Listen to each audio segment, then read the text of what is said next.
Hi everybody, it's Vanessa here at Prairie Quilt, and today I'm going to be showing you the triangle squared ruler from Creative Grids. Now, like all Creative Grid rulers, it does have that patent textured backing, which is nice, that non-slip, and of course it has the magic pack, which is your little booklet for your step-by-steps. So to create some of these blocks here, I'm going to show you how to do that with this ruler. So it could go all the way up to a 9.5.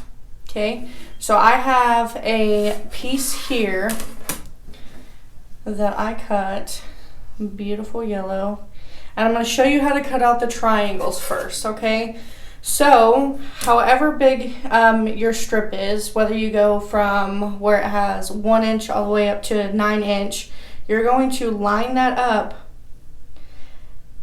at the exact measurement that you cut your strip. So I cut mine at 8.5, so I'm going to come down here and line up the 8.5 line down here, making sure that I have my blunt edge right up there at the top, and then I will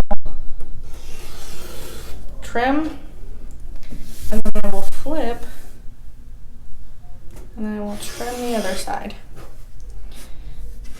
And then there is one triangle. Now on your strip you can flip your ruler, making sure that you line it up on the cut edge here, the blunt tip and the 8.5 at the bottom, or whatever size that you're using, and then trim. And then you just keep flipping and cutting, okay, all the way down your strip. Now for your background piece, which is essentially the white piece here, you're going to take your strip, again whatever size you cut it at. I cut mine at 8.5, so I'm going to have my strip at 8.5 again, but then you'll then cut out a rectangle. And how you do the math on this is, for your background you'll cut a rectangle at 8.5, and then your width is going to be half of your 8.5. So 4 3/4 here, 8.5 here. So if you do 9.5, this piece has to be half of that 9.5, okay? And when that is all done, you will line up again down here at the 8.5.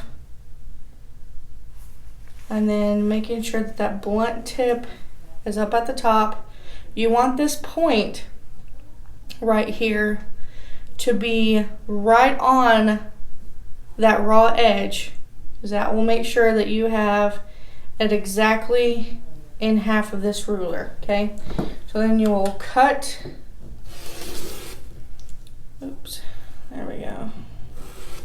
Got off a little bit right there. You will cut that out, and when you go to frame it, you'll frame it in looking just like this. Okay, so whenever you're done and you cut off your dog ears and everything, you will have a block that looks just like this. And it is going to be exactly at, let me see here, 8 inches. So that is how you do the triangle squared. So you have your triangle and then your background pieces. Now, I did a video previously on the perfect rectangle. This ruler works in correspondence with the perfect rectangle. So you have the triangle squared and the perfect rectangle ruler. It will tell you that in your magic pack. The perfect rectangle ruler is just your sides here, is what you're making. So you'll make your triangle here, and then you could use your perfect rectangle ruler, if you have one, for your background pieces. But essentially that is what you do with this ruler for making your triangles here and your background pieces. Remember, when you're making your background pieces, that rectangle, the width has to be half of what your strip was. Okay, so this is the triangle squared from Creative Grids, and thank you for watching.